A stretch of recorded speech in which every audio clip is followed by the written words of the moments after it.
नमस्कार दोस्तों, Alyssa success point के इस ऑनलाइन फॉर्मेट पे आप सभी का एक बार फिर से हार्दिक स्वागत व अभिनंदन है। आज हम लोक देवताओं से संबंधित महत्वपूर्ण क्लास के ऊपर चर्चा करेंगे, जो लगभग राजस्थान की हर एग्जाम में यहाँ से क्वेश्चन है वो पूछे जाते हैं। और इस क्लास को हम ट्रिकी क्लास के तौर से पढ़ेंगे। केवल पढ़ाना ही हमारा मकसद नहीं रहेगा, बल्कि आपको इसे अच्छी प्रकार से याद करवाना हमारा मुख्य उद्देश्य व लक्ष्य रहेगा। तो स्टार्ट करते हैं आज की इस क्लास को।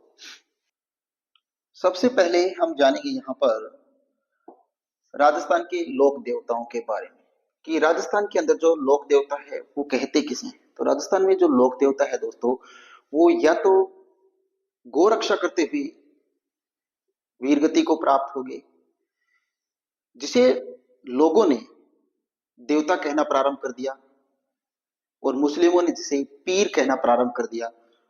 वही जो जनता में लोकप्रिय हुए और लोग उन्हें देवता या पीर कहने लगे, उन्हीं राजस्थान में क्या कहते हैं, लोक देवता कहा जाता है दोस्तों। क्लियर है ये बात। अब देखिएगा, सबसे पहली बात जो हमें यहाँ पर ध्यान रखनी है वो क्या है दोस्तों, देखिए पंचपीर। क्या? पंचपीर। अब यहाँ पर हर बार लगभग क्वेश्चन बनता है कि पंचपीर कौन कौन से हैं, या इनमें से कौन सा पंचपीर नहीं शामिल है। तो देखिएगा कौन से नहीं है। अब यहाँ पर देखिएगा, रामदेव जी जो है वो पंचपीरों में शामिल है। हड़बू जी सांकला ये भी पंचपीरों में शामिल है। बाबूजी राठौड़ ये भी पंचपीरों में शामिल है। गोगा जी चौहान पंचपीरों में शामिल है। और मेहाजी मांगलिया ये पंचपीरों में शामिल है। यहाँ पर इसके हटकर है या नहीं से जो मैटर संबंधित होता है, वो यहाँ पर आपको दिया जाता है तेजा जी के बारे में लगभग दिया जाता है। तेजा जी जो लोक देवता है, इनमें से पूछा जाता है कि तेजा जी क्या लोक देवता है या नहीं है। इनमें से लगभग ये क्वेश्चन बनता है। तो तेजा जी है दोस्तों, वो लोक देवता के अंदर शामिल नहीं है, सॉरी पंचपीरों के अंदर शामिल नहीं है। लोक देवता के अंदर तो ये शामिल है, लेकिन पंचपीरों के अंदर जो है वो तेजा जी शामिल नहीं किए गए। ठीक है, तो यहाँ पर थोड़ा देखिएगा। सबसे पहले हम देखते हैं कि रामदेव जी जो है दोस्तों, इस रामदेव जी के जो गुरु थे उनका नाम क्या था, योगी बालीनाथ। क्या नाम था? योगी बालीनाथ। और जो जोधपुर के अंदर इनकी समाधि है मसूरिया पहाड़ी के ऊपर। ठीक है। अब देखिए हड़बूजी सांकला, इनके भी गुरु कौन थे? योगी बालीनाथ। और ये हड़बूजी सो सांकला है दोस्तों, वो किससे संबंधित है? रामदेव जी के मौसी के लड़के थे। किसके लड़के थे? रामदेव जी की मौसी के लड़के थे। कौन? हड़बूजी सांकला। अब देखिए बाबूजी राठौड़। बाबूजी राठौड़ जो है राव सिंहा के वंशज हैं। जो मारवाड़ के अंदर जो शासक हुआ करते थे राव सिंहा, उस राव सिंहा के वंशज है कौन? बाबूजी राठौड़। ओके। अब है गोगा जी। गोगा जी आप सभी को पता ही होगा। गोगो जी जो है इनके गुरु कौन थे दोस्तों? गोरखनाथ थे। कौन थे? गोरखनाथ। और इनका जो गोगा जी का जन्म होता है वो कहाँ? ददरेवा चूरू में होता है। और इनकी जो प्रसिद्ध मेड़ी है वो कहाँ है? गोगामेड़ी। गोगामेड़ी लोहर तहसील हनुमानगढ़ डिस्ट्रिक्ट में स्थित है। ठीक है। अब पांचवे जो है वो है मिहाजी मांगलिया। इनका जो प्रसिद्ध मंदिर है वो कहाँ है?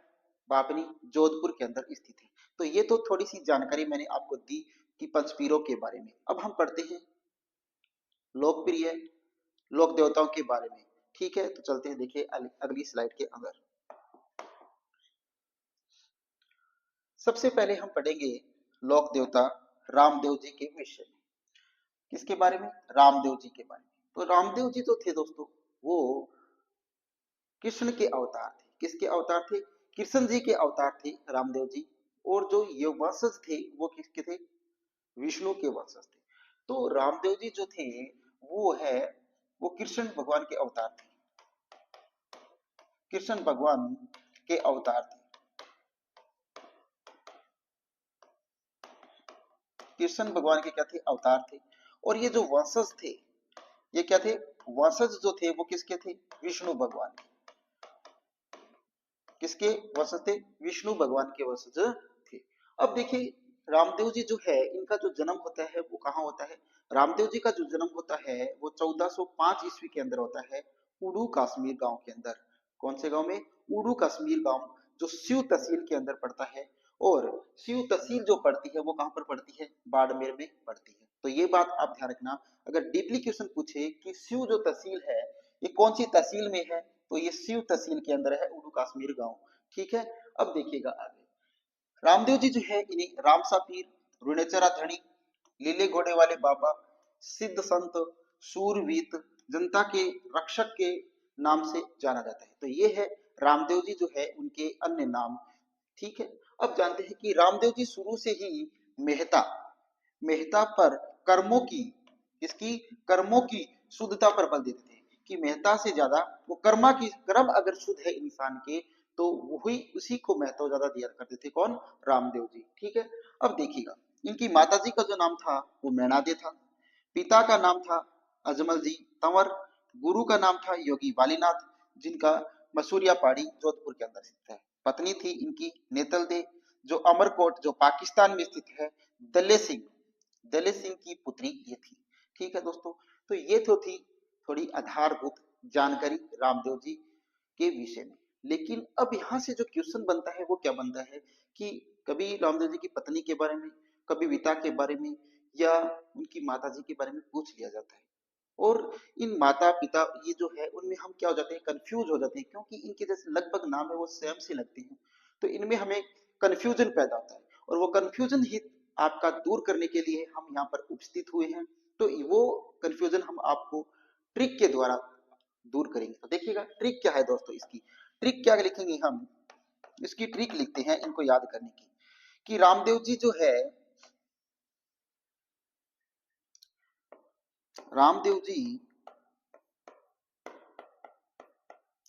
रामदेव जी आज मीणा नेताओं मीणा नेताओं को माल देंगे। क्या देंगे? माल देंगे। ये ट्रिक आप ध्यान रख लेना। आपको इनके माता पिता और जो इनकी धर्म पत्नी थी वो तीनों आपको याद रह जाएंगे। क्या? कि रामदेव जी आज मीणा नेताओं को क्या देंगे? माल देंगे। तो देखिए कैसे याद रखेंगे इनको। याद रखने का जो आसान तरीका है वो देखिए, रामदेव जी से संबंधित होंगी ये ट्रिक। तो रामदेव जी आज से हमें क्या ध्यान रखना है? अजमल जी। क्या ध्यान रखना है? अजमल जी। अजमल जी इनके कौन थे दोस्तों? अजमल जी इनके पिता का नाम था अजमल जी। क्लियर हो गया। अब मीणा, मीणा से हमें क्या ध्यान रखना है? मैणा दे। मीणा से क्या ध्यान रखना है? मैणा दे। मैणा दे जो था इनकी माता श्री का नाम था। अब देखिए नेता, नेता से क्या ध्यान रखना है? नेतल दे। नेतल दे। और नेतल दे क्या था? इनकी पत्नी का नाम था। तो इसी ट्रिक से हमने क्या कर लिया, इन तीनों को याद कर लिया कि रामदेव जी आज मीणा नेताओं को माल देंगे। तो आज से हमें अजमल जी ध्यान रखना है, मीणा से मैणा दे ध्यान रखना है, नेताओं से हमें नेतल दे ध्यान रखना है। तो ये दोस्तों आशा करता हूँ कि ट्रिक से आप समझ पाए होंगे इन तीनों को। ठीक है। अब चलते हैं आगे, पढ़ते हैं रामदेव जी के विषय में। तो देखिएगा,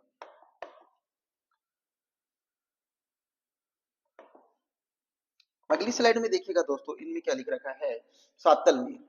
सातलमेर में भैरव राक्षस का वध करते हैं रामदेव जी, नेतल दे और उनकी बहन सुगना कंवर।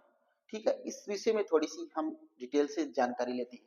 देखिएगा ये क्या था दोस्तों, जन्म होता है रामदेव जी जो है उनका जन्म कहाँ होता है? उड़ू कश्मीर में। कहाँ होता है? उड़ू कश्मीर में। कहाँ जन्म होता है उनका? उड़ू कश्मीर। उड़ू कश्मीर से तहसील बाड़मेर में इनका जन्म होता है। और जन्म के बाद ये कहाँ आ जाते हैं? सातलमेर आ जाते हैं। कहाँ? सातलमेर। सातलमेर में बचपन में ही आ जाते हैं। कौन? रामदेव जी। और यहाँ पर एक भैरव नाम का राक्षस था। कौन सा था? भैरव नाम का राक्षस। यहाँ पर ये क्या करते हैं? इस भैरव राक्षस का वध करते हैं। क्या करते हैं?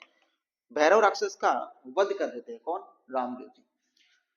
तो यहाँ पर उड़ू कश्मीर से ये सातलमेर आती है और सातलमेर में भैरव राक्षस का वध कर देते हैं।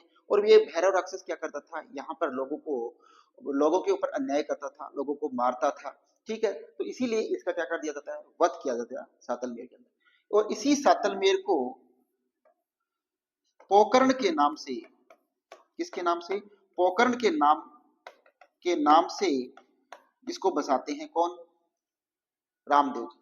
तो देखिए उड़ू कश्मीर से रामदेव जी कहाँ थे? सातलमेर। और सातलमेर के अंदर भैरव जो है, भैरव नाम का जो राक्षस था वो अन्यायी राक्षस था। तो यहाँ पर सातलमेर का राक्षस का वध करते हुए ये क्या करते हैं? इस सातलमेर के स्थान पर पोकरण शहर का क्या करते हैं, स्थापना करते हैं या पोकरण की स्थापना करते हैं। तो यहाँ पर आते कौन कौन है दोस्तों, यहाँ पर जो आते हैं वो रामदेव जी आते हैं, रामदेव जी आते हैं। इनकी पत्नी जो थी जिनका नाम था नेतल दे, नेतल दे आती है। और इनकी जो बहन थी जिनका नाम था सुगना कंवर, क्या नाम था, सुगना कंवर। ये तीनों ही यहाँ पर आते हैं, कहां पर, सातल में, जो बाद में पोकन बन गया। ठीक है, यहां पर आने के बाद क्या होता है, यहाँ पर पुंगल, पुंगल नाम स्थान है, जो पुंगलगढ़ जो है वो है कहाँ दोस्तों, वो है बीकानेर के अंदर। कहाँ है, बीकानेर के अंदर ये स्थान है पुंगलगढ़। इस पुंगलगढ़ वही स्थान है जहां पर कुंभा ने अपनी जो पुत्री थी रमाबाई, उसका क्या किया था, विवाह किया था। तो जो पुंगलगढ़ जो स्थान है वहीं पर कुंभा की पुत्री रमाबाई का विवाह होता है। और यहीं पर रामदेव जी की बहन थी सुगना कंवर, इस सुगना कंवर का विवाह भी कहीं होता है, पुंगलगढ़ के अंदर होता है। तो देखिएगा, जागीरदार जो थे विजय सिंह, पुंगलगढ़ के जागीरदार थे जिनका नाम था विजय सिंह, और विजय सिंह के साथ किसका विवाह होता है, सुगना बाई का विवाह होता है। तो ये सुगना बाई जो थी रामदेव जी की जो बहन थी, इनका विवाह किसके साथ होता है, विजय सिंह के साथ। किसके साथ है, विजय सिंह के साथ। विजय सिंह के साथ विवाह होता है किसका, सुगना बाई का। तो सुगना बाई का विवाह हो जाता है विजय सिंह के साथ। ठीक है, अब ये होता क्या है दोस्तों, विजय सिंह के साथ जब इनका संबंध जोड़ा जाता है सुगना बाई का, तो सुगना बाई एक शर्त रखती है रामदेव जी के सामने कि मैं शादी तो विजय सिंह के साथ कर लूंगी, कोई दिक्कत नहीं है, लेकिन ये मैं पोकरण छोड़कर कहीं नहीं जाऊंगी। लेकिन विजय सिंह तो था कहाँ के थे, पुंगलगढ़ के जागीरदार थे, लेकिन ये कह देती है कि मैं पोकरण छोड़कर कहीं नहीं जाने वाली, मैं पोकरण में ही रहूंगी। ठीक है, तो इसी बात को मानते हुए ये जो पोकरण जो शहर था, पोकरण जो था, उसको रामदेव जी है वो दहेज में दे देते हैं। क्या दे देते हैं, दहेज में दे देते हैं।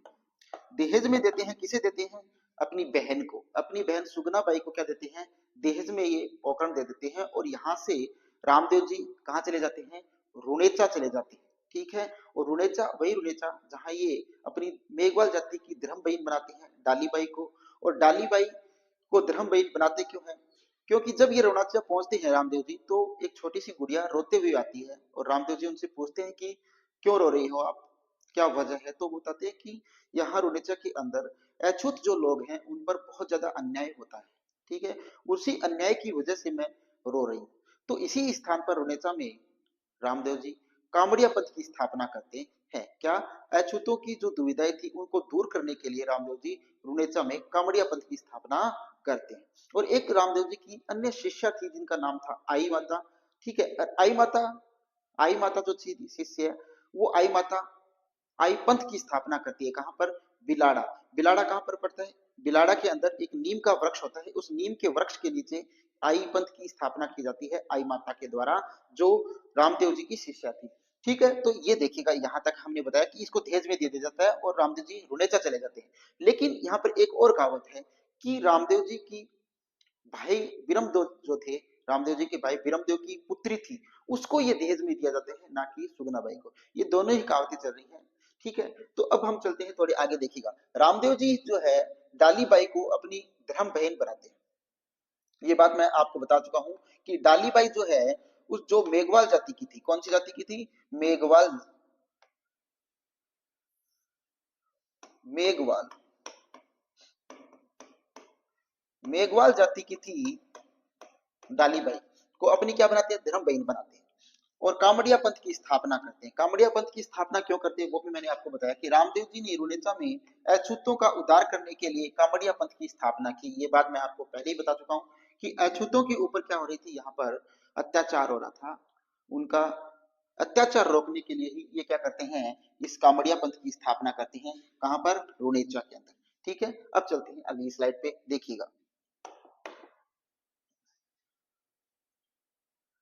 अब देखिए, ये बात मैं आपके सामने क्लियर कर चुका हूं पहले ही कि रामदेव जी की शिष्या थी जिसका नाम था आई माता। आई, ये आई माता ही क्या करती है, इस आई पंथ की स्थापना करती है। कहाँ, बिलाड़ा। और बिलाड़ा में भी कहा, नीम के वृक्ष के नीचे करती है। ये बात मैं आपको पहले ही बता चुका हूं, क्लियर कर चुका हूं। देखिए, कामड़िया पंथ की महिलाएं शरीर पर 13 मंजीरे, कितने मंजीरे, तेरे मंजीरे बांधकर नृत्य करती है, जिसे तेरा ताली नृत्य कहते हैं। कि कामड़िया पंथ की जो महिलाएं होती है वो अपने शरीर के ऊपर 13 मंजीरे बांधती है और 13 मंजीरे बांधकर अपने हाथों की कलाइयों के द्वारा नृत्य करती है। उस नृत्य को ही क्या कहते हैं? तेरा ताली नृत्य कहते हैं। ठीक है, अब देखिए रीखिया। रीखिया क्या होता है दोस्तों? रीखिया मेघवाल जाति के जो भगत होते हैं, मेघवाल जाति के जो भक्त होते हैं, इन भक्तों को ही क्या कहते हैं? रीखिया कहते हैं। अब आगे क्या है? हड़बुजी सांखला। ये हड़बुजी सांखला मैं आपको पहले ही बता चुका हूँ, रामदेव जी के मौसी के बेटे थे। रामदेव जी है वो 24 वाणियां नामक एक क्या लिखते हैं? पुस्तक लिखते हैं। मंदिर पर पंच रंगों की ध्वजा होती है, जिसे नेजा कहते हैं। रामदेव जी के मंदिर को देवरा कहते हैं और यहाँ उनके चरणों की पूजा की जाती है, या जिसे क्या कहते हैं? पगल्या कहते हैं। तो सीधी सी बात है, समझने वाली क्या है दोस्तों? देखिए, ये जैसे रामदेव जी का मंदिर है, ठीक है, और यहाँ पर एक ध्वजा लगी रहती है। क्या लगी रहती है? ध्वजा। ये ध्वजा है, ठीक है। और इस ध्वजा, ये जो ध्वजा है रामदेव जी की, इस ध्वजा को क्या कहते हैं? नेजा कहते हैं। क्या कहते हैं? इस ध्वजा को नेजा कहते हैं। जो ये ध्वजा होती है, इस ध्वजा को क्या कहते हैं? नेजा कहते हैं। पहली बात जो हमने आपको बताई कि ध्वजा को क्या कहते हैं? नेजा कहते हैं। अब देखिए, पंच रंगों की होती है। ये कितने रंग होते हैं इसमें? इस नेजा के अंदर रंग कितने होते हैं? 5 रंग होते हैं। क्लियर? अब देखिए आगे क्या बता रहा है कि रामदेव जी के मंदिर को देवरा कहते हैं। ये जो मंदिर है इसको क्या कहते हैं? देवरा। तो दोस्तों आप जाइएगा, कहीं पर जाइएगा, अगर आप सालासर बालाजी में जाते हैं तो मंदिर के आगे क्या लिखा होता है? सालासर बालाजी। अब अगर आप देशनोक जाते हैं करणी माता के, तो देशनोक करणी माता मंदिर देशनोक ऐसे लिखा होता है। लेकिन रामदेव जी का जो मंदिर है, जैसे आप रुनेचा जाओगे तो वहां क्या लिखा होगा? देवरा। रामदेव जी का देवरा, रुनेचा का देवरा, ऐसे लिखा होगा देवरा, तो वो रामदेव जी का ही मंदिर होगा। तो इसके मंदिर को क्या कहते हैं? देवरा कहते हैं। ये बात क्लियर? उनके चरणों की पूजा की जाती है, यानी पगल्ले जो होते हैं, रामदेव जी के जो पगल्ले होते हैं, इन पगल्यों की क्या की जाती है? जो पगल्ले होते हैं, इन पगल्यों की क्या की जाती है? पूजा की जाती है। रामदेव जी के मंदिर में उनके पगल्यों की पूजा की जाती है, चरणों की पूजा की जाती है। ये आप ध्यान रखना। ठीक है, अब चलते हैं अगली स्लाइड पे, देखिएगा। अगली स्लाइड में क्या है? रामदेव जी के प्रमुख मंदिर। रामदेव जी जो है, इनके प्रमुख मंदिर जो है वो कहाँ कहाँ है? रामदेव जी का मंदिर जो है रुनेचा जैसलमेर में है, ठीक है। दूसरा मसूरिया जोधपुर के अंदर है। तीसरा बिराटिया पाली के अंदर है। और चौथा जो मंदिर है इनका, जो प्रसिद्ध मंदिर है जिसे छोटा रामदेवरा नाम से जाना जाता है, वो कौन सा है दोस्तों? वो बताइए। खुडियास जो अजमेर में अंदर स्थित है, इसे राजस्थान का छोटा रामदेवरा कहा जाता है। तो ये 4 मंदिर है। देखिए कौन कौन से मंदिर प्रसिद्ध है रामदेव जी के। एक तो रामदेवरा जो जैसलमेर में स्थित है रुनेचा में। मसूरिया पहाड़ी जोधपुर में स्थित है दूसरा। तीसरा बिराटिया पाली के अंदर है। और चौथा जो मंदिर है वो खुडियास है अजमेर के अंदर, जो राजस्थान का छोटा रामदेवरा कहलाता है, जो मैंने अभी आपको आपके सामने इसकी चर्चा की। लेकिन सबसे बड़ी बात होती है इनको याद रखने की, कि आप इसको याद कैसे रखोगे, और वही सॉल्यूशन, वही हल हम आपको देने आए कि आप याद कैसे रखोगे, वही ताबीज हम आपका बनाने यहाँ आए हैं। तो देखिएगा, ट्रिक लिखता हूं दोस्तों यहाँ पर, और ट्रिक से हम समझेंगे उसको कि याद कैसे रखेंगे इसको। रामदेव जी मशहूर है, क्या है? रामदेव जी मशहूर है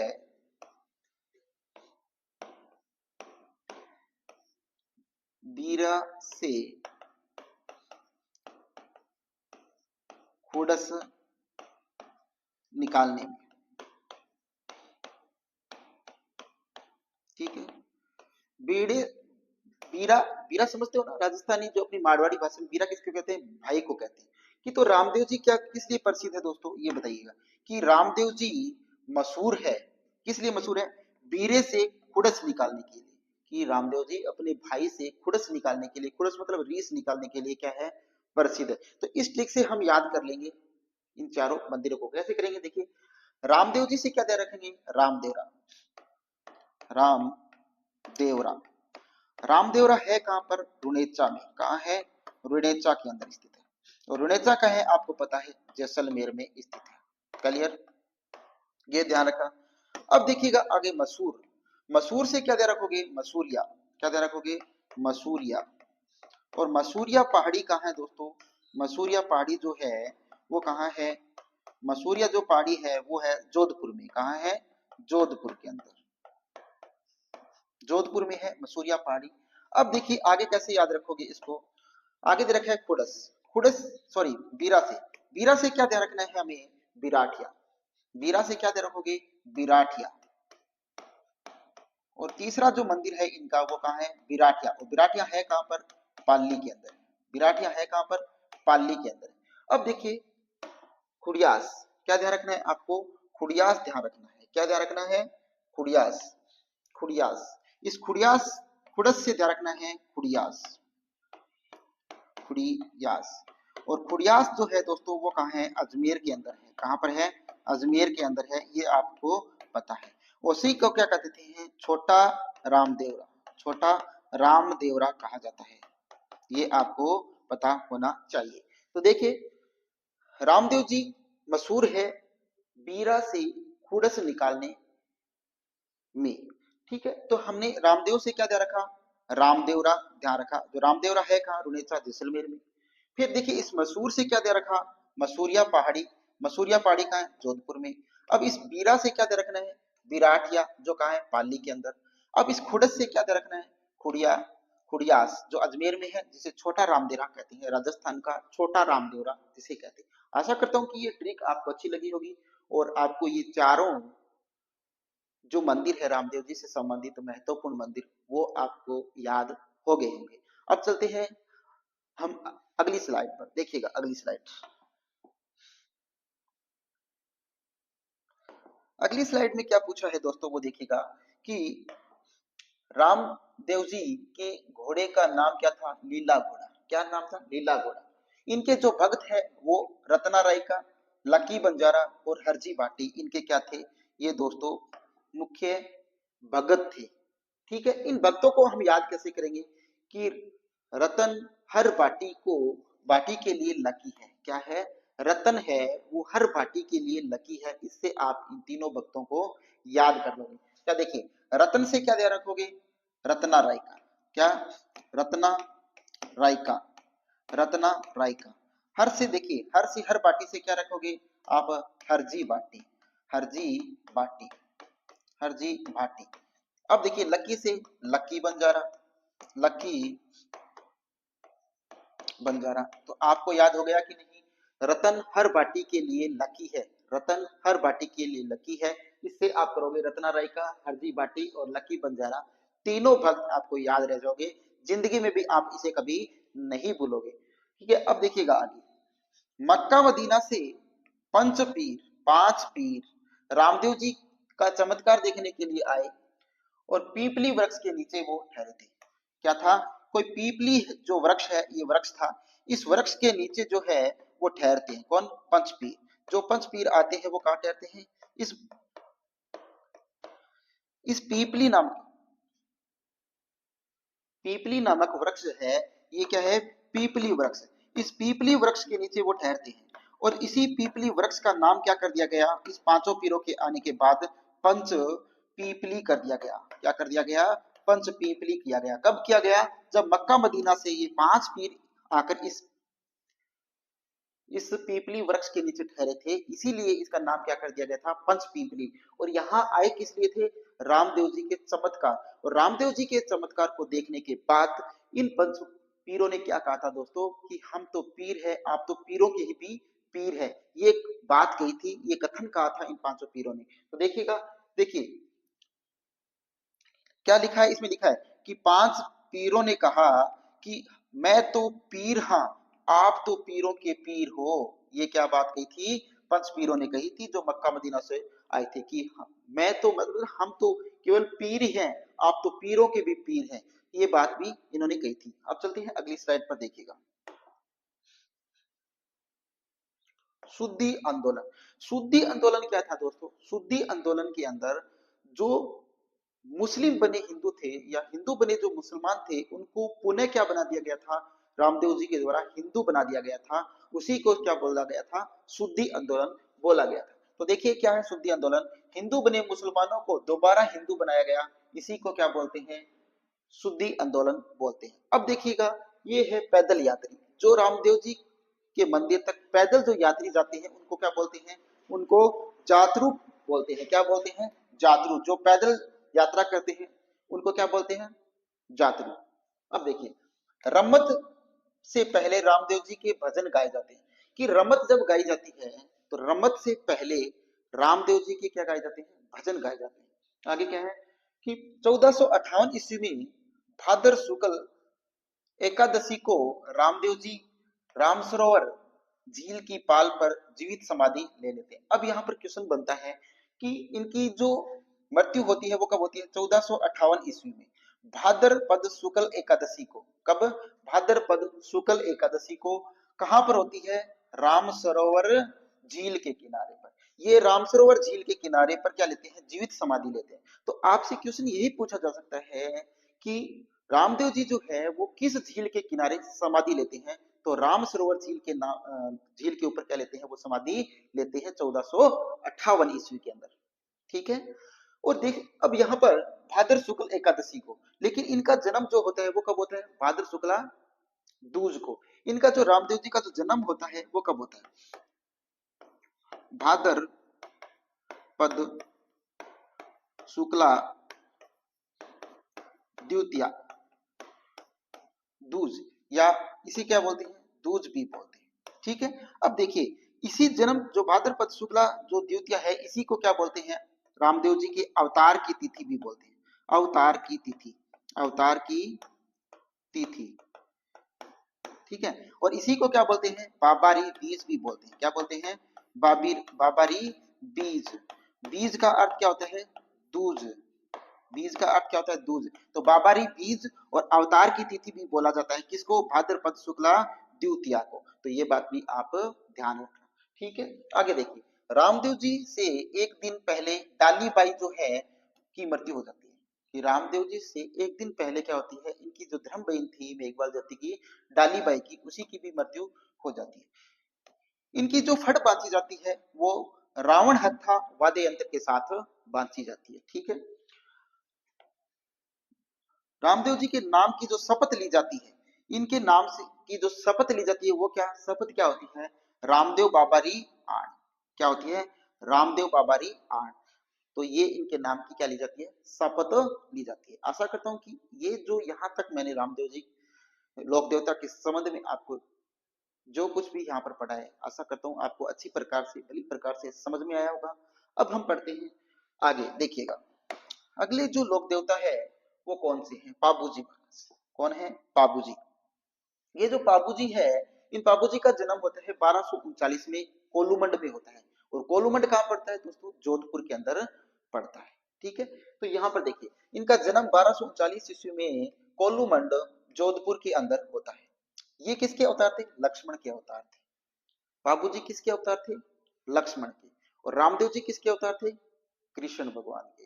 किसके, कृष्ण के। तो यह बात आप ध्यान रखना कि रामदेव जी तो है वो कृष्ण के अवतार थे, और बाबूजी है वो लक्ष्मण के अवतार थे, और कल्ला जी है वो शेषनाग के अवतार थे। ठीक है। तो यहाँ पर देखिए राव सिंहा के वंशज थे, और वंशज किसके थे, मारवाड़ के राठौड़ों के। मारवाड़ के जो राठौड़ है राव सिंहा, उसके ये वंशज थे। और जो रामदेव जी है वो वंशज किसके थे, विष्णु भगवान की। ठीक है। ये बातें थोड़ी ध्यान रखना। इनकी माता का नाम था कमल दे या कमला दे, पिता का नाम था धांधल देव राठौड़, पत्नी थी शिवप्यार दे। अमरकोट में सूरजमल सिंह की ये पुत्री थी। अब देखिए ट्रिक है, बाबूजी कमल के फूलों की धांधली करते हैं। बाबूजी कमल के फूलों की धांधली करते हैं। इनसे हम इनके पिताजी को, इनके स्वयं को, इनकी माता को और इनकी पत्नी चारों को याद रखेंगे अच्छी प्रकार से। कैसे, बाबूजी कमल के फूलों की धांधली करते हैं। देखिए इस ट्रिक से हम इन चारों को याद करेंगे, कैसे करेंगे वो देखिएगा आप। बाबूजी से हमें क्या ध्यान रखना है, बाबूजी ध्यान रखना है। जो आप बाबूजी के बारे में पढ़ रहे हैं तो यहाँ पर आपको ध्यान रखा जाएगा बाबूजी। ठीक है। कमल से क्या देखना है, कमला दे, कमल दे या कमला दे। ठीक है। फूलों से क्या दे रखना है, फूलम दे, फूलम दे, ठीक है। धांधल से क्या रखना है, धांधल जी, धांधल जी, जो इनके पिताजी थे, धांधल जी। तो देखिए कमल दे कौन थी, इनकी माता जी थी। कमल दे कौन थी दोस्तों, इनकी जो माता जी का नाम थे था वो क्या था, कमला दे या कमल दे। फूलों से क्या दे रखना है, फूलों से देखिएगा, फूलों से हमने क्या दे रखना है, फूलम दे। फूलम दे जो थी इनकी पत्नी थी, और इन्हीं की पत्नी का दूसरा नाम क्या था, सुप्यार दे। क्या नाम था, सुप्यार दे या फूलम दे इनकी पत्नी का नाम था। धांधल, धांधली से क्या रखना है, धांधल जी। धांधल जी से आप क्या समझे, जो इनके पिता का नाम था। तो आपको ध्यान क्या रखना है कि बाबूजी कमल के फूलों की धांधली करते हैं, तो बाबूजी से बाबूजी ध्यान रखना है, कमल से कमल दे, फूलों से फूलम दे, धांधल से धांधल जी। ये इनके माता पिता और स्वयं की थोड़ी सी छोटी सी ट्रिक थी, जो आपने अच्छी प्रकार से याद कर ली होगी और समझ में भी आ गई होगी। अब चलते आगे।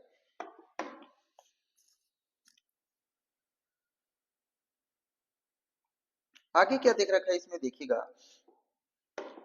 बाबूजी कोलूमंड जोधपुर में इनका मुख्य पूजा स्थल है। बाबूजी का जो मुख्य पूजा स्थल है वो कहाँ है, वो कहाँ है दोस्तों, बाबूजी का मुख्य जो पूजा स्थल है वो कहाँ है, कोलूमंड, कोलूमंड जोधपुर के अंदर इनके मुख्य पूजा स्थल है।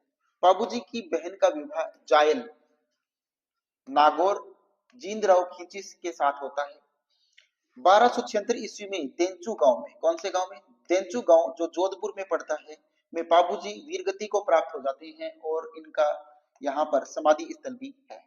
बाबूजी का प्रमुख पूजा स्थल है वो कोलूमंड जोधपुर है, या यहाँ पर ये इनकी अश्वरोही प्रतिमा है, और बाएं और झुकी हुई बाघ है। अब देखिए समझिएगा, एक बार समझिएगा क्या होता है, बाबूजी है वो कोलूमंड के हैं, तो यहाँ पर ये देखिएगा कि ये है कोलूमंड, क्या है, कोलूमंड। कोलूमंड जो है वो है कहाँ पर, जोधपुर में। अच्छी प्रकार से समझिएगा इसको, कोलूमंड जोधपुर के अंदर स्थित है। इनकी जो बहन थी, किसकी, बाबूजी की, बाबूजी जो है, इन बाबूजी की बहन जो थी, बाबूजी की बहन का जो विवाह था वो जायल के जागीरदार थे। जायल जो नागौर में पड़ता है, जायल नागौर के जो जागीरदार थे जिनका नाम था जींदराव खिंची। क्या नाम था उनका, देखिएगा, जींदराव खिंची, उनका नाम क्या था, जींदराव खिंची। जींदराव खिंची के साथ इनकी बहन का क्या कर दिया जाता है, विवाह कर दिया जाता है, ठीक है। तो इनकी बहन का विवाह होता है वो किसके साथ होता है, जींदराव खिंची के साथ होता है, ठीक है। यहाँ पर कोलूमंड में देवचारिणी नाम का, देवचारिणी नाम की एक महिला रहती थी, और उसके पास घोड़ी थी जिसका नाम था केसर कालिमी, केसर कालिमी, ठीक है। इस घोड़ी का नाम क्या था, केसर कालिमी इस घोड़ी का नाम था। इस केसर कालिमी घोड़ी को जब ये जींदराव खिंची जो है वो कहाँ आते हैं, कोलूमंड आते हैं। कोलूमंड जब आते हैं तो ये देवचारिणी नाम की जो महिला होती है, इसकी घोड़ी जो है केसर कालिमी, ये इस जींदराव खिंची को क्या आ जाती है, पसंद आ जाती है, और ये इस देवचारिणी को कहते हैं कि ये जो घोड़ी है ये तू मुझे दे दे, मुझे ले जाने दे। लेकिन ये देवचारिणी क्या कर देती है, इसको मना कर देती है। और जब देव जींदराव खिंची को ये मना कर देती है, तो ये बापूजी से नाराज होकर कहाँ लौट जाते हैं, नागौर जाए लौट जाते हैं, और कहते हैं कि मैं जिंदगी में दोबारा कभी भी कहा नहीं आऊंगा, कोलूमंड नहीं आऊंगा, अपने ससुराल नहीं आऊंगा, ठीक है। एक बार फिर क्या होता है दोस्तों, जो कोलूमंड जो है, इस कोलूमंड से बाबूजी का जो है वो विवाह है वो निश्चित होता है। विवाह इनका जो है वो होता है जो अमरकोट की राजकुमारी के साथ। तो ये जो है अब शादी करने के लिए इनके पास न्योता भेजते हैं, किसके पास, जींदराव खिंची के पास।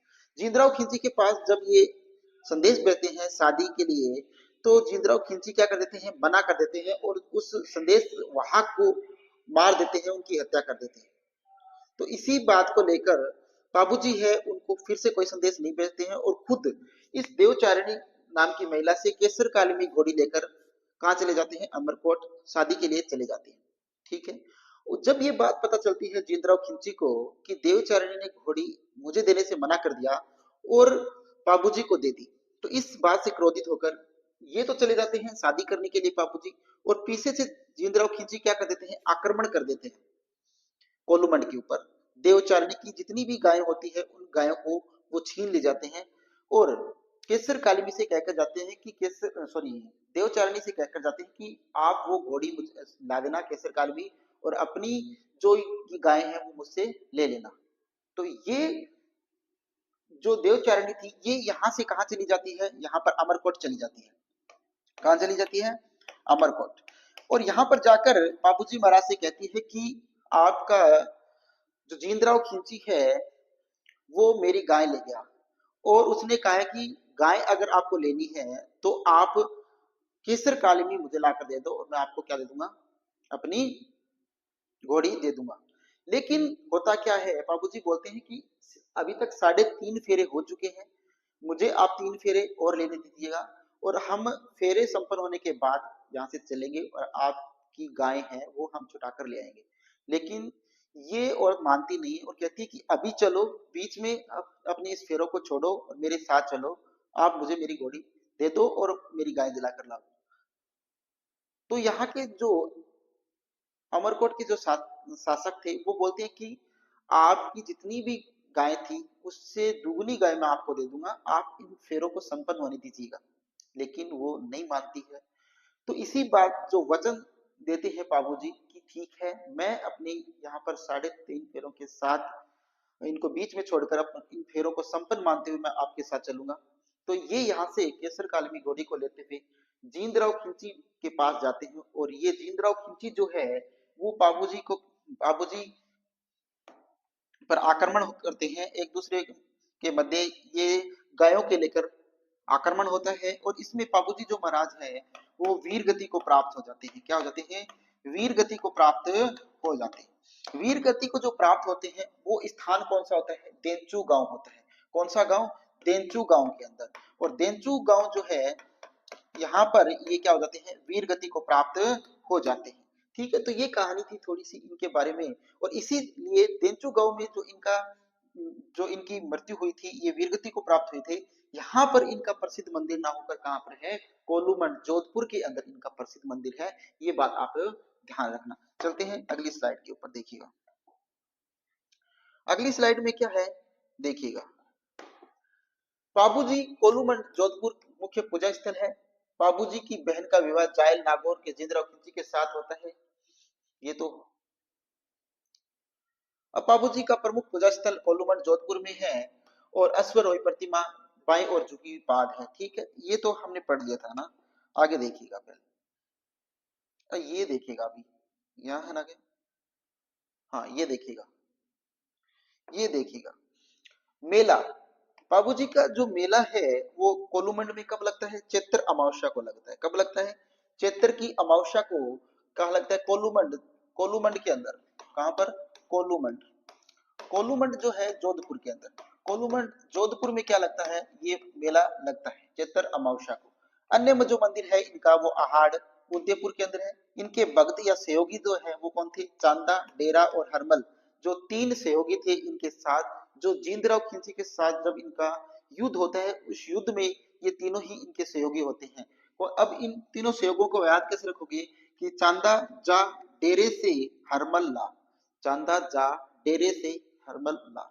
डेरा आप समझते होंगे, और हरमल, हरमल एक घास होता है जो आयुर्वेद के अंदर बहुत ही महत्वपूर्ण औषधि के रूप में काम करती है। तो वो देखिएगा, वो होता है हरमल। चांदा से देखिए, चांदा से आपको चांदा ध्यान रखना है, इनके जो सहयोगी थे। अब देखिए डेरा से आपको डेरा ध्यान रखना है और हरमल से आपको हरमल ध्यान रखना है और कुछ याद नहीं रखना है। तो ये तीनों ही क्या थे, इनके सहयोगी थे, जो हमने इस ट्रिक से पढ़ा। ठीक है, अब आगे देखिएगा। आगे क्या है कि सिंध प्रांत से मारवाड़ ऊंट लाने का श्रेय इनको जाता है। कि सिंध जो प्रांत है, बाबूजी जो है सर्वप्रथम मारवाड़ में क्या लाए थे, ऊंट लाए थे। और इस ऊंट को लाए कहां से थे, सिंध से। और ये जो ऊंटों की पालक जाति है रेबारी, रेबारी जाति जो है वो बाबूजी महाराज को क्या मानती है, अपना आराध्य देव मानती है। थ्योरी जाति जो है वो भी इनको अपना आराध्य देव मानती है दोस्तों। तो यहाँ पर देखिएगा, रेबारी जाति जो है वो इनको आराध्य देव मानती है। मेहर जाति के जो मुसलमान होते हैं वो बापूजी की पूजा करते हैं। अब आपसे क्वेश्चन पूछा जा सकता है कि कौन सी जाति के मुसलमान है वो बापूजी की पूजा करते हैं? तो कौन सी जाति के? मेहर जाति के जो मुसलमान होते हैं वो बापूजी महाराज की पूजा करते हैं। अब देखिए, रावण हत्था, नायक बॉम्बे व थ्योरी जाति के लोग जो है वो बजाते हैं। जो बाबूजी का जो रावण हत्या होता है, जब फड़ वाचन होता है, उस समय बॉम्बे और थ्योरी जाति के जो लोग होते हैं वो रावण हत्या को बजाते हैं। अब देखिए यहाँ पावड़े, पावड़े गायन के समय माट, ये क्या था यहाँ पर?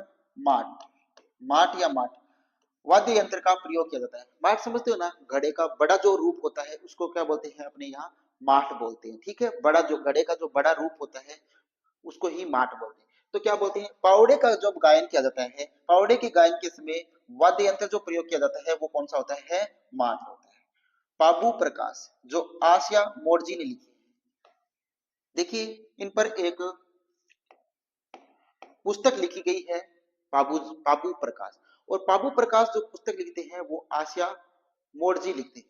तो इस पुस्तक के अंदर आसिया मोर्जी इन्हें प्लेग रक्षक व हार्ड फोड़ वाले देवता भी इनको कहा गया है। क्या क्या बताया गया है बाबूजी महाराज को?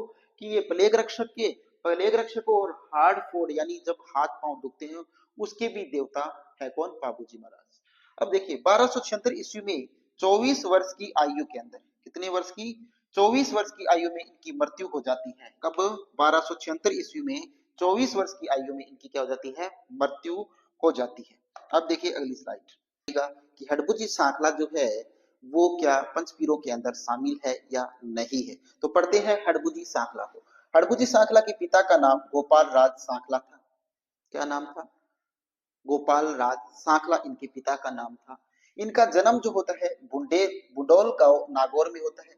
रामदेव जी के मौसीरे भाई थे। क्या थे? हड़बू जी है, उनका जो जन्म स्थान है वो बुढ़ेल गांव नागौर के अंदर पड़ता है। और ये रामदेव जी के क्या थे? मौसी के बेटे भाई थे। ठीक है, अब देखिए इनके गुरु जो थे वो कौन थे? बालीनाथ जी थे।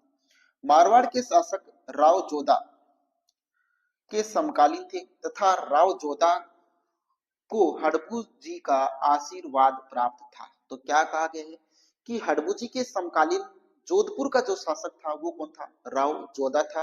और राव जोधा के समकालीन ये थे और राव जोधा के ऊपर इनका क्या था? हड़बू जी का क्या था? आशीर्वाद था। और इन्हीं के आशीर्वाद से ये क्या जीतते हैं? मांडोर दुर्ग को जीतते हैं। क्या जीतते हैं?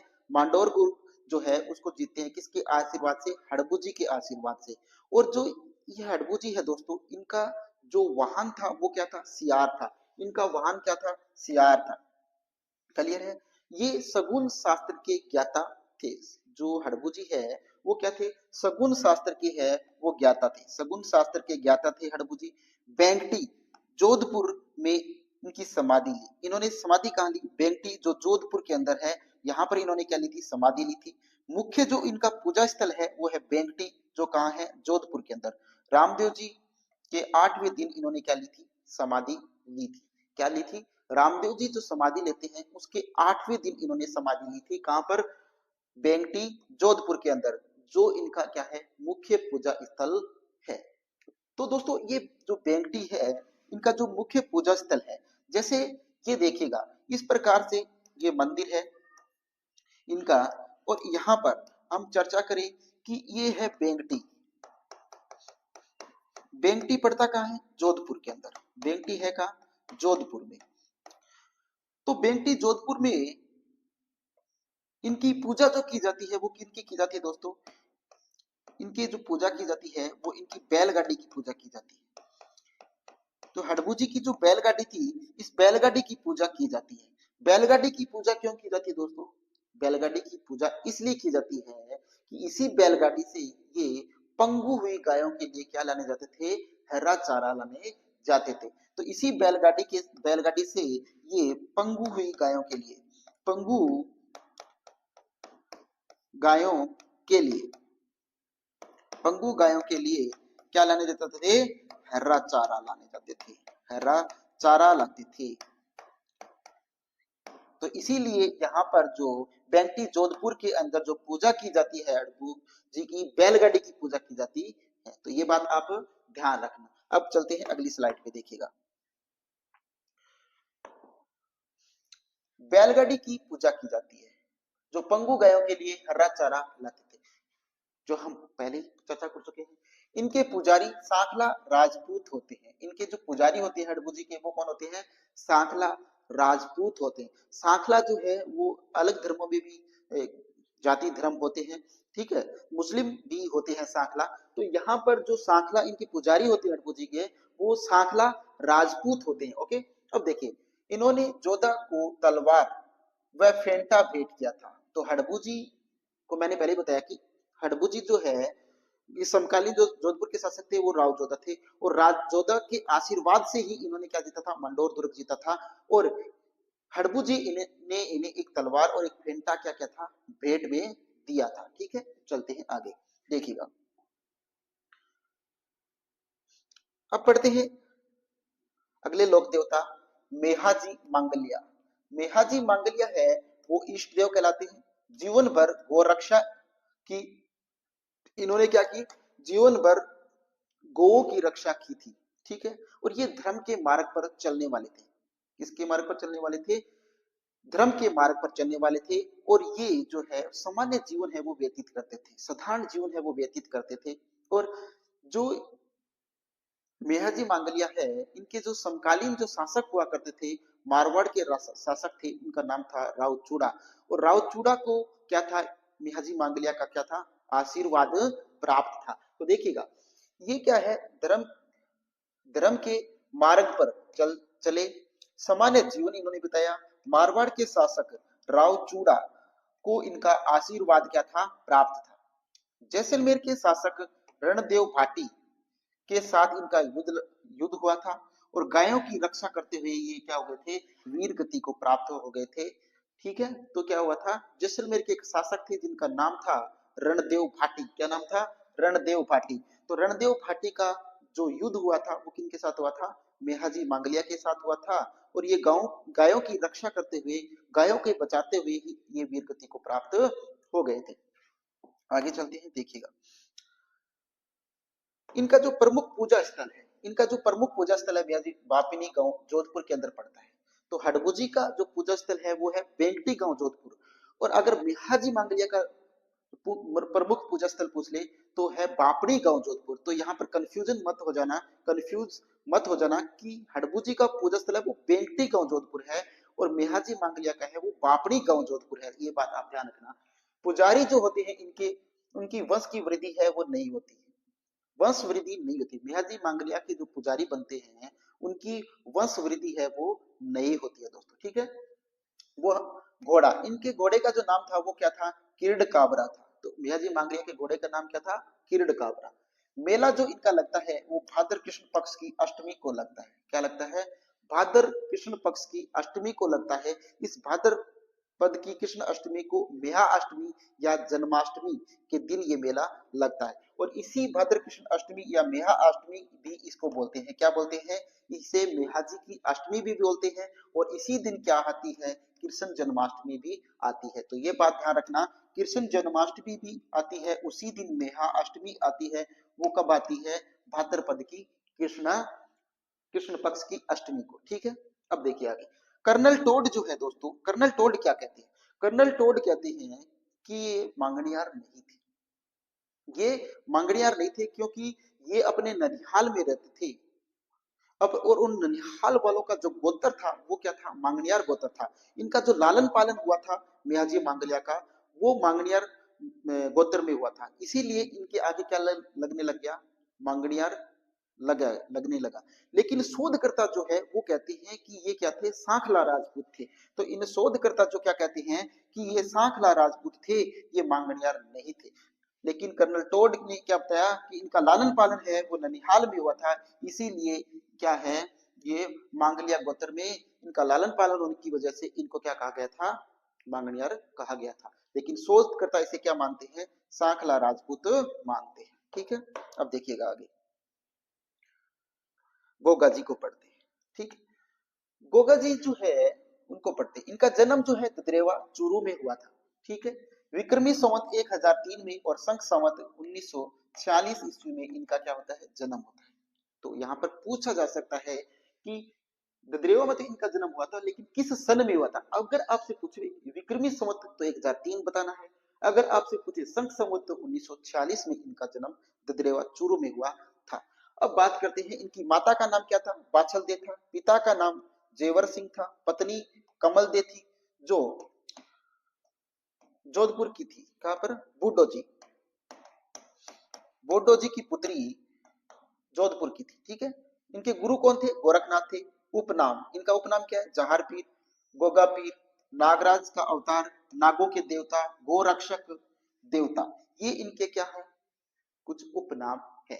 ठीक है, अब बात करते हैं इनकी घोड़ी की। इनकी घोड़ी का नाम क्या था, नीली घोड़ी था। इनकी क्या थी, घोड़ा नहीं था दोस्तों, गोगा जी की क्या थी, घोड़ी थी, जिसका नाम था नीली घोड़ी, या इसी को अन्य नाम से जाना जाता है, गोगा बप्पा। इनके चचेरे भाई थे, वो कौन थे, अर्जन और सज्जन जो है वो इनके चचेरे भाई थे। शीर्ष मेड़ी ददरेवा चूरू के अंदर है, और धुर मेड़ी जो है वो है गोगा मेड़ी के अंदर। अब वो कहानी बताएं कि कहाँ पर इनकी धड़ गिरी, कहाँ पर इनकी गर्दन गिरी, कहाँ पर इनकी समाधि ली, वो तो सभी आपको पता है गोगा जी के बारे में। तो टाइम वेस्ट करने वाली बात यहाँ पर हम नहीं करेंगे, हम आपको सीधा बता देते हैं। कुछ पता है तो है ही गोगा जी के बारे में, लेकिन थोड़ा बता देते हैं। देखिएगा, यहाँ देखिएगा आप, गोगा जी की ओलड़ी, गोगा जी की जो ओलड़ी है वो कहाँ है दोस्तों, सांचौर जालोर के अंदर है। ये क्वेश्चन काफी बार पूछा जा चुका है कि गोगा जी की ओलड़ी कहाँ स्थित है, तो सांचौर जालोर के अंदर है। इनका जो मेला लगता है वो भाद्रपद कृष्ण पक्ष की नवमी को लगता है। गोगा जी का मेला कब लगता है, भाद्रपद की कृष्ण पक्ष की नवमी को क्या लगता है, गोगा जी का मेला लगता है। ठीक है, अब बात करते हैं कि इनको याद कैसे रखें। सबसे बड़ी जो दिक्कत पैदा होती है वो है इनके माता पिता और पत्नी के नाम में, कि उनको याद कैसे रखें। तो दोस्तों याद रखने में दिक्कत क्या होती है कि इनके जो नाम है, इनकी माता पिता और पत्नियों के जो नाम है दोस्तों, वो लगभग सेम से होते हैं। तो यहाँ पर वो दिक्कत पैदा हो जाती है, कंफ्यूज पैदा कर देते हैं। उसी कंफ्यूजन को हम यहाँ पर दूर करने के लिए आपके सामने आए हैं। पढ़ाते तो सभी हैं, यूट्यूब पे आपको बहुत सा मैटर मिल जाएगा। हो सकता है हमसे बेहतर लोग पढ़ाने वाले यहाँ पर है, बहुत ज्यादा ज्ञानी लोग यहाँ पर यूट्यूब पर मिलेंगे, लेकिन हमारा जो मेन मकसद है वो है ट्रिक के माध्यम से आपको याद करवाना, पढ़ाना ही नहीं, आपको याद कराना हमारा मुख्य उद्देश्य और लक्ष्य है। तो वही हम पूरा करेंगे कि इनको याद कैसे करें। तो गोगा जी जो है, गोगा जी की बाची कमल के जेवर पहनती है। क्या है, ट्रिक है, यहाँ पर मैं लिख रहा हूं, देखिए, गोगा जी की बाची कमल के जेवर पहनती है, कमल के जेवर पहनती है। इस ट्रिक से हम देखिएगा इनको याद कर लेंगे। कैसे याद करेंगे वो देखिएगा अभी। गोगा से, गोगा जी आपको सभी को पता है। बाछी से देखिए क्या रखना है, बाछल दे, क्या ध्यान रखना है, बाछल दे। और बाछल दे कौन थे दोस्तों, इनकी माता जी थी। बाछल दे कौन है, माता। तो गोगा जी बाछी, गोगा जी की बाछी कमल के जेवर पहनती है। ठीक है, तो कमल से देखिएगा, कमल से क्या ध्यान रखना है, कमल दे जो इनकी पत्नी थी। अब कमल से क्या ध्यान रखना है, कमल से आपको रखना है कमल दे। और कमल दे जो है वो कौन थी, इनकी पत्नी जो थी उनका नाम क्या था, कमल दे था। जेवर से क्या ध्यान रखना है, देखिएगा, जेवर कौन थे, जेवर सिंह इनके पिता का नाम था। तो जेवर सिंह कौन थे, जेवर सिंह जो है इनके पिता थे। इनके पिता का नाम क्या था, जेवर सिंह। तो ये हमने इस ट्रिक से याद किया कि गोगा जी की बाछी कमल के जेवर पहनती है। तो इनसे इनके माता पिता और उनकी पत्नी का नाम हमने याद किया। ठीक है, अब चलते हैं अगली स्लाइड के ऊपर, देखिएगा।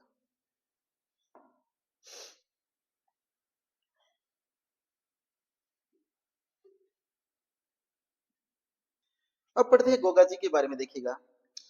गोगा जी का जो युद्ध हुआ था वो मुस्लिम आक्रांता से हुआ था, जिनका नाम क्या था, मोहम्मद गजनवी उनका नाम था। तो जिस मुस्लिम आक्रांता से गोगा जी का जो युद्ध हुआ था उनका नाम क्या था, मोहम्मद गजनवी। ठीक है, गोगामेडी मंदिर का निर्माण करवाया किसने था, फिरोज शाह तुगलक ने करवाया था। तो ये आपको पता ही है। इसमें डिटेल से ज्यादा कोई चर्चा करने का विषय है नहीं, क्योंकि जो निर्माण करवाया था फिरोज शाह तुगलक ने करवाया था। जो प्रारंभिक गोगा जी के मंदिर का जो निर्माण हुआ था गोगामेड़ी के अंदर, उसका निर्माण फिरोज खान से कौन थे, फिरोज शाह तुगलक ने करवाया था। और किस रूप में करवाया था, मकबरे रूप में करवाया था। कैसे करवाया था, ऐसे जो मकबरा होता है इस प्रकार से गोगा जी के मंदिर का इन्होंने निर्माण करवाया था। और उसके बाद जो है, जो आज के वर्तमान जो मंदिर है, इस वर्तमान मंदिर को जो बनवाए थे वो किसने बनवाया था, गंगा सिंह ने बनवाया था। ये सभी बातें आपको पता है। और इसका जो मुख्य द्वार है, इस मुख्य द्वार के ऊपर बिस्मिल्लाह लिखा हुआ है, ये आप सभी को पता है। और दोस्तों यहाँ पर एक बात और, जो गोगा जी का जो मेला लगता है भाद्रपद कृष्ण पक्ष की नवमी को, उस एक महीने के अंदर है वो हिंदू पुजारी रहते हैं। उसके अलावा जो 11 माह है, उस 11 महीनों के अंदर मुस्लिम पुजारी यहाँ पर रहते हैं। ये बात सभी आपको पता होगा। मैं यहाँ पर आपका ज्यादा टाइम है वो नहीं लूंगा वेस्ट, अपना आपका और अपना दोनों का टाइम वेस्ट नहीं करना चाहूंगा कहानियां बताकर, बल्कि हम इसके बारे में थोड़ी जानकारी ले लेते हैं। तो देखिए गोगामेडी का वर्तमान जो स्वरूप दिया था वो किसने दिया था, गंगा सिंह ने दिया था, जो बीकानेर के शासक थे। गोगामेडी के मुख्य दरवाजे पर बिस्मिल्लाह लिखा हुआ है, ये आप सभी को पता ही है, ज्यादा चर्चा हम नहीं करेंगे। तो चलते हैं आगे, देखिएगा। तेजा जी, पढ़ते हैं तेजा जी। तेजा जी जिसे धोलिया जाट के नाम से जाना जाता है, तेजा जी जिसे धोलिया जाट के नाम से भी जाना जाता है। तेजा जी का जो जन्म हुआ था वो खरनाल नागौर में हुआ 1073 ईस्वी में माघ शुक्ल चतुर्थी को हुआ था। क्या हुआ था, माघ शुक्ल चतुर्थी को। तो तेजा जी का जो जन्म होता है वो खरनाल नागौर के अंदर होता है 1073 ईस्वी में। कब होता है, माघ शुक्ल पक्ष की चतुर्थी को इनका जन्म होता है। तेजा जी जो है दोस्तों, ये देखिएगा, इनकी माता का नाम क्या था, राजकुंवरी था। इनके पिता का नाम ताहड़ जी या बक्साराम जी था। इनकी पत्नी का नाम पेमल दे था, जो रामचंद्र जी जाट पनेर अजमेर की थी। इनकी जो बहनें थी जिनका नाम था राजल और भोंगरी। इनका उपनाम है वो है काला और बाला। काला जो होता है, काला का अर्थ होता है दोस्तों सरप, और बाला का अर्थ होता है नारू रोग। नारू का क्या क्या होता है, नारू रोग। तो काला और बाला के देवता भी इन्हें कहा जाता है, किसको, तेजा जी को। तो काला का अर्थ होता है सरप और बाला का अर्थ होता है नारू रोग। ठीक है, ये कृषि उपासक लोक देवता है। क्या है, तेजा जी जो है वो कृषि उपासक लोक देवता है, ये सभी को आपको पता ही होगा। और कृषि से संबंधित जब हल लेकर जो हाली है वो खेत में जाता है, उसमें जो गीत गाया जाता है उसे तेजा टेर बोलते हैं, ये भी आपको पता होगा। ठीक है, गायों की मुक्तिदाता के नाम से भी इनको जाता है, नागों के देवता के नाम से भी इनको जाता जाता है। अब देखिए संदेरिया, संदेरिया जो स्थान है दोस्तों, ये संदेरिया, संदेरिया जो है, संदेरिया जो स्थान है दोस्तों, संदेरिया नामक स्थान पर इनको सरप ने डसा था। क्या डसा था, सरप ने डसा, सरप ने इनको डसा था संदेरिया नामक स्थान पर। उसके बाद इसी का नाम आता है सुरसुरा, सुरसुरा। सुरसुरा नामक स्थान जो है दोस्तों, यहाँ पर इनकी क्या होती है, मृत्यु होती है। कहाँ होती है, मृत्यु होती है। और ये स्थान है कहाँ, किशनगढ़ अजमेर में है। कहाँ पर है, किशनगढ़ अजमेर में। यहाँ पर क्या हो जाती है, इनकी मृत्यु हो जाती है। उसके बाद जो आता है पन्नेर, पन्नेर क्या था दोस्तों, पन्नेर है इनका ससुराल था। ससुराल जो था इनका वो क्या था, पनेर था। और पनेर है कहाँ, ये भी अजमेर में है। ठीक है, तो पनेर में इनका ससुराल था। और यही की थी कौन, पेमल दे। जो इनकी पत्नी है पेमल दे, वो कहाँ की है दोस्तों, वो भी अजमेर के शासक जो थे रामचंद्र जी जाट, उनकी पुत्री थी। और यहीं पर क्या है, इनका एक मंदिर है जहां पर क्या की जाती है, पूजा की जाती है। और किस जाति के द्वारा की जाती है वो हम देखेंगे। देखिएगा संदेरिया जो है, संदेरिया के अंदर तेजा जी को सरप ने डसा था, ये बात हमने पहले क्लियर कर ली। सुरसुरा जो नामक स्थान है किशनगढ़ है अजमेर में है, जहां इनकी मृत्यु हुई थी। पनेर जो रूपनगढ़ अजमेर में है, पनेर है वो रूपनगढ़ अजमेर में है। जो पेमल यही की थी, पेमल कहाँ की थी, यही की थी। इनके उपनाम देखिएगा, इनके उपनाम है वो चार हाथों वाले लोक देवता। इससे पहले हम उपनाम आगे की स्लाइड में पढ़ेंगे, उससे पहले मैं कुछ जो याद करने वाली चीज है वो उसकी ट्रिक आपको बता देता हूँ। तो ट्रिक क्या है दोस्तों, तेजा जी जो है, तेजा जी की राजकुंवरी ताड़ के वर्ष से पेमली बेर तोड़ती है। तो ट्रिक क्या है देखिएगा, ट्रिक है राज कुंवरी, राजकुंवरी ताड़ के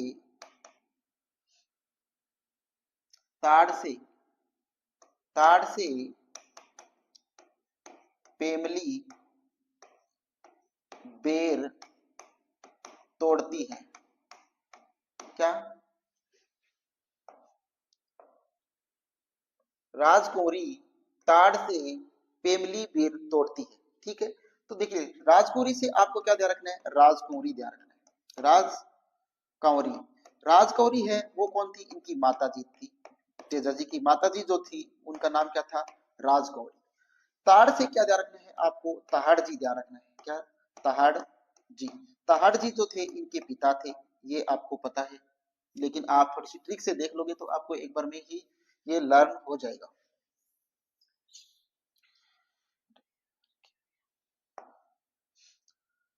इनके क्या थे? पिता थे।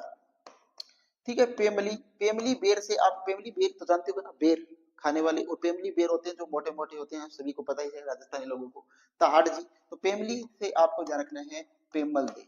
पेमल, पेमल जो थी, पेमल दे जो थी वो क्या थी? इनकी पत्नी थी। पेमल दे कौन थी? इनकी पत्नी। और इसी राजकुंवरी के दो क्या थी? बेटियां थी। राज से क्या ध्यान रखना है? राज से आपको ध्यान रखना है राजल। राजल जो है वो इनकी पुत्री थी, और दूसरी पुत्री का नाम था वो क्या था? भोंगरी। तो ये इनकी दो पुत्री थी, राजल और भोंगरी। तो आपको राजकुमारी ताड़ से पेमली बेर तोड़ती है, इससे आपको चार चीजें याद रखनी। राजकुमारी से राजकुमारी जो ताड़ जी की, तेजा जी की माता जी थी। ताड़ से ताहड़ जी जो इनके पिताजी थे। पेमली बेर से, पेमली से पेमल दे जो इनकी पत्नी थी। और इस राज से राजल इनकी बहन थी, और भोगरी इनकी बहन थी। ये आपको ध्यान रखना है। अब चलेंगे हम अगले स्लाइड के ऊपर। ठीक है, तो अगली स्लाइड देखिएगा दोस्तों, इनके उपनामों को पढ़ते हैं। देखिएगा इनके उपनाम क्या क्या थे। इनके उपनाम कौन कौन से हैं? देखिए, चार हाथों वाले लोक देवता, चार हाथों वाले देवता, बाल ब्रह्मचारी, योगी, कमधन, देवनारायण जी पढ़ते हैं। ठीक है, इसके बाद कौन आते हैं? देवनारायण जी। देवनारायण जी जो है, देवनारायण जी विष्णु के अवतार थे। किसके अवतार थे? देवनारायण जी विष्णु के अवतार थे। इनका जन्म 1243 ईस्वी में आसींद भीलवाड़ा के अंदर इनका क्या होता है? जन्म होता है। देवनारायण जी जो है वो विष्णु के अवतार थे, और कल्ला जी है वो शेष नाग के अवतार थे, सभी को पता है। तो आप बताइएगा रामदेव जी किसके अवतार थे? कृष्ण के अवतार थे। किसके अवतार थे? कृष्ण के अवतार थे। और बाबू जी किसके अवतार थे? विष्णु के अवतार थे। तो ये चारों जो अवतार हैं वो आप ध्यान रखना। तो देवनारायण जी विष्णु के अवतार थे। जन्म 1243 ईस्वी में आसीन भीलवाड़ा में होता है। इनके पिता का नाम स्वाई भोज था, माता का नाम सेठू खट्टानी था, पत्नी का नाम पीपल दे था। ये देखिएगा यहाँ पर पीपल दे। घोड़ा जो था लीलागर था। परिवार बगड़ावत नागवसी गुज्जर थे। मंदिर आसिद भीलवाड़ा के अंदर है। देवधाम जोधपुरिया टोंक के अंदर भी इनका एक और धाम है। तो देवनारायण जी है उनका जन्म कहाँ होता है? सबसे पहले विष्णु के अवतार थे। इनका जो जन्म होता है वो होता है 1243 ईस्वी में आसिंद भीलवाड़ा के अंदर। पिता का नाम स्वाई भोज था, माता का नाम सेठू खट्टानी था, पत्नी जो थी पीपल दे थी, घोड़ा लीलागर था। परिवार, परिवार है वो बगड़ावत नागवंशी गुज्जर थे। ठीक है, ये बात रखना। इनका जो दो मंदिर है, एक मंदिर आसिंद भीलवाड़ा के अंदर है जहां इनका जन्म हुआ था, दूसरा मंदिर है देवधाम जो जोधपुरिया टोंक के अंदर स्थित है। ठीक है, अब चलते हैं अगली स्लाइड के अंदर। देखिएगा अगली स्लाइड, इनके उपनाम देखिएगा दोस्तों। इनके उपनाम जो है वो क्या है? विष्णु के अवतार, जो हमने पढ़ा, देवनारायण जी विष्णु के अवतार है। आयुर्वेद के ज्ञाता थे ये, राज्य क्रांति के जनक है। बचपन का जो इनका नाम था वो था उदय सिंह। तो इनके बचपन का नाम क्या था? उदय सिंह। ठीक है, अब देखिए इनका जो समाधि स्थल है वो देवमाली अजमेर है या देव डूंगरी चित्तौड़गढ़ है। तो इनके समाधि स्थल के अंदर दो नाम आते हैं, एक तो देवमाली अजमेर आता है, दूसरा देव डूंगरी चित्तौड़गढ़ आता है। फड़ सबसे प्राचीन, सबसे लंबी, सबसे छोटी है। तो देवनारायण जी की जो फड़ है वो सबसे प्राचीन है, सबसे लंबी है, वह सबसे छोटी जो फड़ है वो इनकी है। फड़वाचन का जो कार्य करते हैं गुज्जर बोंको द्वारा किया जाता है। किसके साथ? जंतर वाद्य यंत्र के साथ। अब यहाँ पर ध्यान रखना कि देवनारायण जी की जो फड़ है वो गुज्जर भोंपे वाचन करते हैं, ये सभी को पता है, लेकिन किस वाद्य यंत्र के साथ करते हैं? तो वो करते हैं जंतर वाद्य यंत्र के साथ। ठीक है, राजस्थान की एकमात्र लोक देवता, राजस्थान की नहीं के राजस्थान की एकमात्र लोक देवता जिनके फड़ पर भारतीय डाक टिकट अंकित है। तो ये बात भी ध्यान रखना कि राजस्थान की एकमात्र लोक देवता है जिनकी फड़ पर भारतीय डाक टिकट पर अंकित है। डाक टिकट पर इनकी जो फड़ है वो अंकित है। ये बात आप ध्यान रखना, ठीक है। आगे देखिएगा, देवनारायण जी जो है, देवनारायण जी ने देवनारायण जी ने जिस स्थान पर तपस्या कर ज्ञान प्राप्त किया था वह था उज्जैन में क्षिप्रा नदी पर। कि देवनारायण जी जो है उन्होंने तपस्या करके जो ज्ञान प्राप्त किया था वो कहां पर किया था, तो वो क्षिप्रा नदी पर किया था। और क्षिप्रा नदी कहां पर बहती है, उज्जैन के अंदर, ठीक है। अब देखिएगा, राणा सांगा महाराणा सांगा ने देवडुंगरी चित्तौड़गढ़ में देवनारायण जी के मंदिर बनवाया है। क्या महाराणा सांगा जो है इन्होंने चित्तौड़गढ़ के देवडुंगरी नामक स्थान पर क्या बनाया है, देवनारायण जी का मंदिर बनाया है। महाराणा सांगा के ये आराध्य देव है। क्या है, देवनारायण जी जो है वो महाराणा सांगा के क्या है, आराध्य देव है। चलते हैं अगली स्लाइड पे, देखिए आगे, कल्लाजी राठौड़। कल्लाजी राठौड़ को पढ़ते हैं, शेषनाग के अवतार माने जाते हैं। ये बात मैंने आपको पहले ही बताई है कि कल्लाजी राठौड़ है वो शेषनाग के अवतार कहलाते हैं। ये देखिएगा, इनके पिता का नाम क्या था, विरमदेव था या बिरमदेव था। इनका जन्म 1544 ईस्वी में सामियाना नागौर के अंदर होता है। मेड़ता शासक जेमल मेड़तिया क्या थे, इनके चाचा थे, यानी ये उनके भतीजे थे जेमल मेड़तिया के। इनकी बुआ थी वो कौन थी, मीराबाई इनकी बुआ थी। इनके गुरु है वो कौन है, भैरवनाथ इनके गुरु है। इनकी जो कुल देवी है वो कौन है, वो है नागनेची माता। कौन है, नागनेची माता कल्लाजी राठौड़ की क्या है, कुल देवी है। तो देखिए कल्लाजी राठौड़ जो है वो अवतार किसके हैं, शेषनाग के अवतार हैं। ये जो मेड़ता के शासक थे जेमल मेड़तिया के भतीजे हैं। इनका जन्म 1544 ईस्वी में सामलिया नागौर के अंदर होता है। इनकी जो बुआ है वो मीराबाई है, क्लियर है। इनकी बुआ कौन है, मीराबाई, और इनके गुरु कौन है, भैरवनाथ। और जो कल्लाजी राठौड़ है इनकी कुल देवी कौन सी है, नागनेची माता है। तो ठीक है, अब देखिएगा अगली स्लाइड पे चलते हैं। कल्लाजी राठौड़ जो है इनका उपनाम क्या है, चार हाथों वाले देवता। इनको किन नाम से जाना जाता है, चार हाथों वाले लोक देवता के नाम से इनको जाना जाता है। बाल ब्रह्मचारी के नाम से इनको जाना जाता है, योगी के नाम से जाना जाता है, कम धन के नाम से भी इनको जाना जाता है। अकबर से लड़ते हुए ये क्या हो गए थे, वीर गति को प्राप्त हो गए थे। कल्लाजी राठौड़ अकबर से 1568 में लड़ते हुए वीर गति को प्राप्त हुए। प्रमुख पूजा जो स्थल है इनका वो कौन सा है, वो है सांवलिया। और सांवलिया है कहाँ, डूंगरपुर के अंदर। काले पत्थर की मूर्ति की पूजा की जाती है। यानी जो कल्लाजी राठौड़ है इनकी जो मूर्ति है वो किस किस रंग की है, काले रंग की मूर्ति की पूजा की जाती है, जिस पर अफीम और केसर है वो टपकती है। क्या टपकती है, जिस पर केसर और अफीम है वो टपकती है। ये बात आप ध्यान रखना। कल्लाजी की छतरी कहाँ है, भैरव पोल के ऊपर है। किस पोल पे, भैरव पोल पे। प्रमुख सिद्ध पीठ जो है इसकी वो रनेला के अंदर है। और रनेला कहाँ है दोस्तों, चित्तौड़गढ़ के अंदर स्थित है। तो ये है कल्लाजी राठौड़। कल्लाजी राठौड़ है वो योगी, बाल ब्रह्मचारी, चार हाथों वाले लोक देवता और कम धन के नाम से इनको जाना जाता है। अकबर के साथ लड़ते हुए 1568 में ये क्या हो जाते हैं, वीर गति को प्राप्त हो जाते हैं। और इनकी जो छतरी है वो कहाँ है, सॉरी, इनकी जो छतरी है वो कहाँ है, भैरव पोल के ऊपर स्थित है। ठीक है, जो इनके जो काले पत्थर की मूर्ति की पूजा की जाती है और उस मूर्ति के ऊपर केसर और अफीम है वो टपकती है। अब इनकी पूछ ले कि इनकी प्रमुख सिद्ध पीठ कहाँ है, तो वो है रनीला, चित्तौड़गढ़ के अंदर। तो दोस्तों आगे पढ़ते हैं, अभी देखिएगा। तो thanks for watching this class. तो यहाँ पर ये लोक देवता से संबंधित महत्वपूर्ण क्लास का समापन होते हैं।